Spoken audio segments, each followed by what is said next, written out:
Hi friends, welcome to Smita Samayal. இன்னைக்கு நம்ம சேனல்ல மிளகு வச்சு ரொம்ப ஹெல்த்தி அண்ட் சிம்பிளான ஒரு குழம்பு தான் பண்ண போறோம். மிளகுல பாத்தீங்கன்னா உங்களுக்கு வந்து கோல்ட் அண்ட் காஃப்க்கு ரொம்ப நல்லது. நம்ம இந்த மாதிரி குழம்பு வச்சு சாப்பிடும்போது இட்லி, தோசைக்கு சாப்பிடலாம். அதே மாதிரி ரைஸ், சூடான ரைஸ்க்கு ஒரு அப்பளம் வச்சு சாப்பிட்டாலே ரொம்ப டேஸ்டியா இருக்கும். அதுக்காக உங்களுக்கு வந்து மிளகு பாத்தீங்கன்னா உங்களுக்கு வந்து வெயிட் லாஸ்க்கு ரொம்ப நல்லது. டைஜஷனுக்கும் ரொம்ப நல்லது. எப்படி பண்றது நம்ம பார்க்கலாம் வாங்க.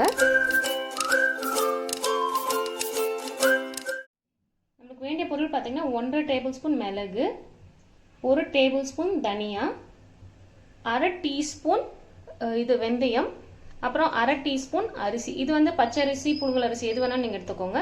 அப்புறம் 1 டீஸ்பூன் ஜீரகம். இப்போ எப்படி பண்ணுறது பார்க்கலாம். ஸ்டவ்வில் கடாய் வச்சாச்சு.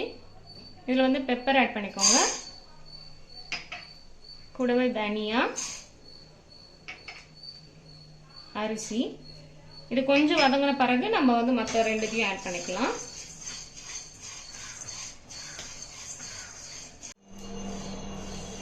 இப்போ வந்து ஜீரகம் ஆட் பண்ணிடலாம்.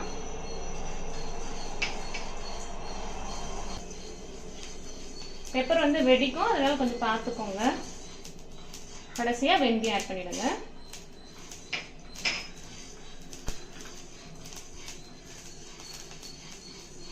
சும்மா ஒரு 2 நிமிஷம் அப்படி வதக்கிறீங்கனாலே போதும். பாருங்க மேலே திருக்க ஆரம்பிக்குது. ஆஃப் பண்ணிடலாம்.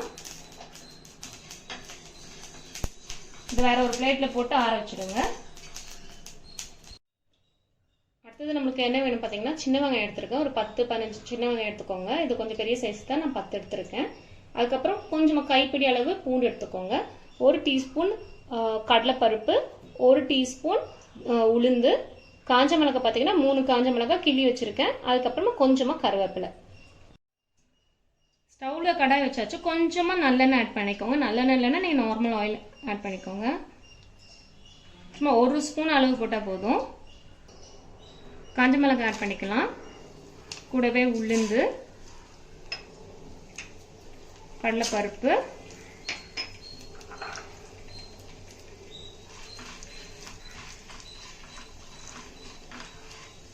லைட்டாக கலர் மாறின பிறகு நம்ம வெங்காயம், பூண்டு ஆட் பண்ணலாம். வெங்காயம் ஆட் பண்ணிடலாம். கூடவே பூண்டு நல்லா வதக்கி விட்டுக்கலாம். கருவேப்பிலை ஆட் பண்ணிடுங்க.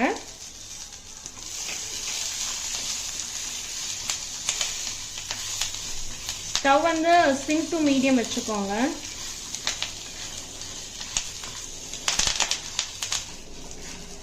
இது ரொம்ப அப்படியே ப்ரௌன் ஆகணும் அவசியம் இல்லை. இப்போ ஆஃப் பண்ணிடலாம். இதுவும் ஆறட்டும். மிளகுலாம் வறுத்தோம்ல, அதை ஆறிடுச்சு. இதை வந்து நம்ம அரைச்சிடலாம். தண்ணி ஊற்றாம நல்லா நைஸாக பொடிச்சுக்கோங்க. இதுவும் ஆறிடுச்சு. இதில் வந்து லைட்டாக தண்ணி ஊற்றி அரைச்சிக்கோங்க. மையாக அரைச்சிக்கோங்க. ஸ்டவ்வில் கடாய் வச்சாச்சு. எண்ணெய் ஆட் பண்ணிக்கலாம். நல்லெண்ணெய் யூஸ் பண்ணுங்க.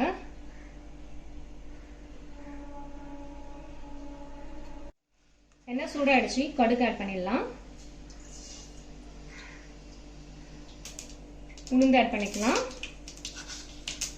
கொஞ்சமா வெந்தயம், பெருங்காய பொடி ஆட் பண்ணிக்கோங்க. கொஞ்சமா பெருங்காய பொடி.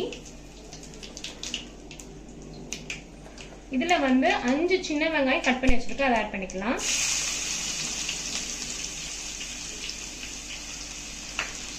கூட கொஞ்சமா பூண்டு, ஒரு 5-6 பல் பூண்டு,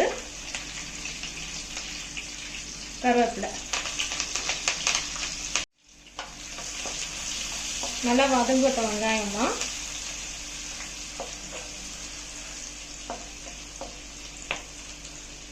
வெங்காயம் பூண்டு வதங்கிடுச்சு. நம்ம இப்போ வெங்காயம் வதக்கி வச்சிருந்தோம்ல, அதை அரைச்சிருக்கோம், அதை ஆட் பண்ணிடலாம்.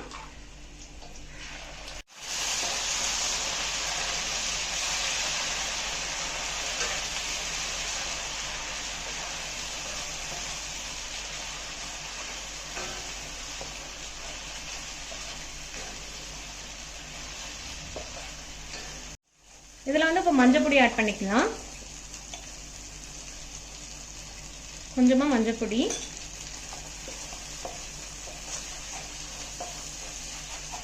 ஒரு 5 செகண்ட் இது நல்லா வதங்கட்டும். நம்ம ஏற்கனவே வதக்கி தான் அரைச்சிருக்கோம், ஆனாலும் கொஞ்சம் வதங்கிச்சுன்னா இன்னும் நல்லா டேஸ்ட்டாக இருக்கும்.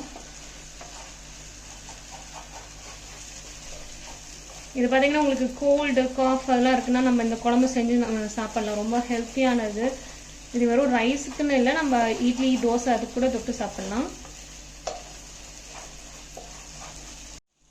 இதில் பார்த்திங்கன்னா ஒரு லெமன் சைஸுக்கு புளி எடுத்து தண்ணியில் ஊற போட்டு தனியாக எடுத்து வச்சுருக்கேன். அதை ஊற்றிடலாம். வடிகட்டி தான் வச்சுருக்கேன். இது நம்ம மிக்சியில் அரைச்சல வெங்காயம், அது இதில் வந்து நான் புளி தண்ணி கொஞ்சம் ஊற்றிருக்கேன். ஏன்னா நம்ம நார்மல் தண்ணி ஆட் பண்ண வேண்டாம், இதில் வந்து புளி தண்ணி ஆட் பண்ணாலே போதும். புளி தண்ணி பார்த்தீங்கன்னா ஒரு 2.5 கிளாஸ் கிட்ட இருக்கும். அதில் தான் நான் தண்ணி ஃபுல்லாக இது பண்ணி புளியை கரைச்சி வச்சுருக்கேன். ஒரு லெமன் சைஸ்க்கு எடுத்துக்கோங்க புளி. இதுக்கு தேவையான அளவு இப்போ சால்ட் போட்டுக்கலாம். சால்ட் ஆட் பண்ணிக்கலாம். நம்ம வந்து பெப்பர் போட்டிருக்கனால பெப்பர்லேருந்து கொஞ்சம் அந்த சால்ட்டி டேஸ்ட் வரும், அதனால் பார்த்து போட்டுக்கோங்க. வேணும்னா நம்ம அப்புறம் கூட ஆட் பண்ணிக்கலாம். இது ஒரு 10 நிமிஷம் கொதிக்கட்டும்.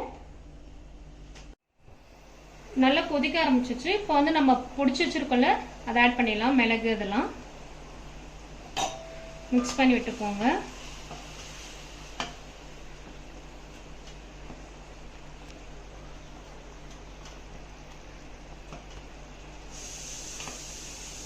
ஸ்டவ் மீடியமில் வச்சுக்கோங்க. ஒரு 5 மினிட்ஸ் இருந்து நல்லா திக்காயிட்டு வரட்டும். இன்னும்